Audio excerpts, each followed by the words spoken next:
Apple quietly gave the HomePod Mini one of its biggest upgrades yet. And the wild part is, it did not require a new HomePod, new hardware, or even a new app. It is all coming from iOS 16.3. And what makes this update so good is that it unlocks something your HomePod Mini has had inside it for a while.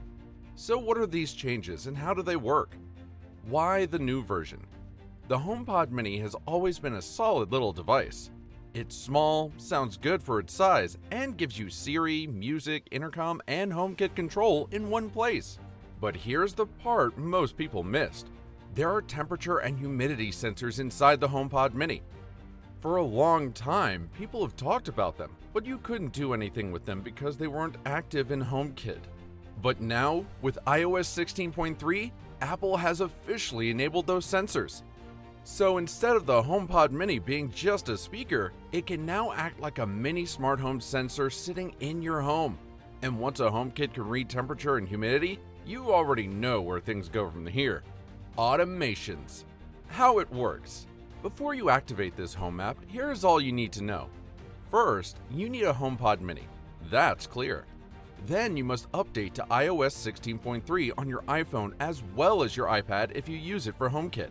Also, if you have multiple Apple devices linked to your home setup, it would be wise to update them too to avoid strange syncing problems.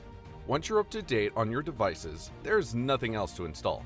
No extra apps or complicated setup. Apple just drops the sensors right into the Home app.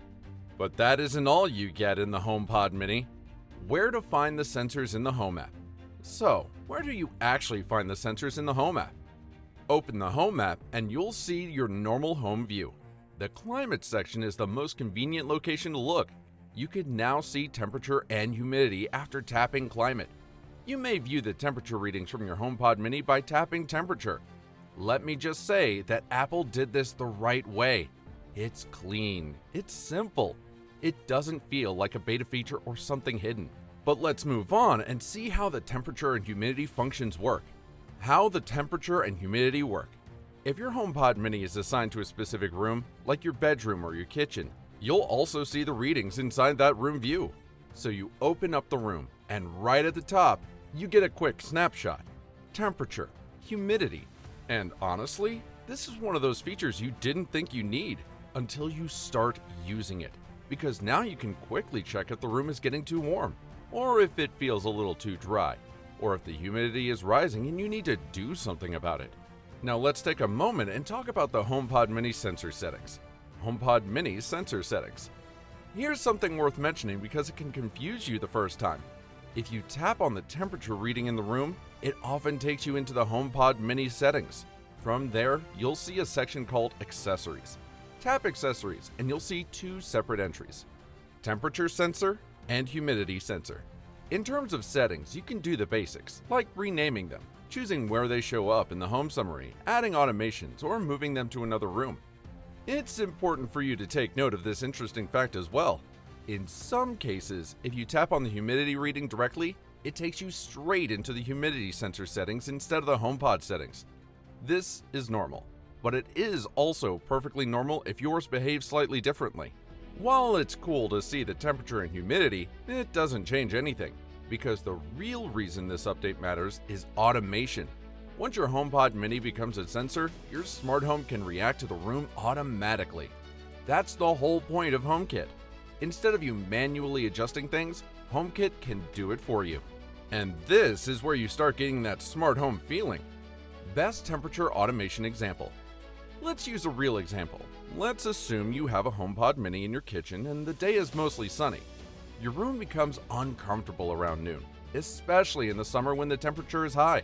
Now, you may create an automation like this if you have smart blinds.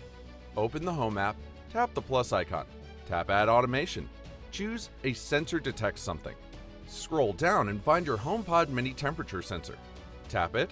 Now set the condition to rises above 20 degrees Celsius. Tap Next. Now choose what accessory you want to control. Pick your smart blinds. Set the action to close. Save it. The shades will now automatically close when the temperature in your kitchen reaches 20 degrees and above. You may also include a time window to make it even tidier. For instance, you can limit its operation to 11 a.m. to 5 p.m. since the sun is typically at its best during that time. Best humidity automation example. Humidity is also something to pay attention to, particularly in the bedroom. This is because humidity influences the room's comfort level and may even interfere with your ability to sleep. Here is a really easy setup that functions effectively for that purpose. You can automate your humidifier if it is connected to a smart plug. For example, when the humidity falls below 35%, turn on the humidifier. When the humidity reaches more than 45%, turn the humidifier off. To configure it, tap the plus icon, tap Add Automation, choose a sensor detect something. Pick the humidity sensor. Choose falls below 35%. Tap Next. Select the smart plug. Set it to on. Save. Then create another automation. Same humidity sensor. Choose rises above 45%. Select the same smart plug. Set it to off. Save. And that's it. Your humidifier now runs automatically based on the room, not your guessing. More smart automation ideas you can try today. You'll get ideas right away as you start experimenting with this, but here are more automation ideas you can try. For example, you can perform the following if a fan is connected to a smart plug. When the temperature exceeds 26 degrees Celsius, turn on the fan.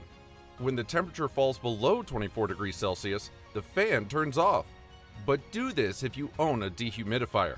When the humidity exceeds 60%, turn on the dehumidifier, and when the humidity falls below 50%, the dehumidifier turns off. If you have a bathroom extractor fan, you can even use humidity spikes as a trigger. Extractor fan on when humidity goes above 70%, extractor fan off when it drops back down.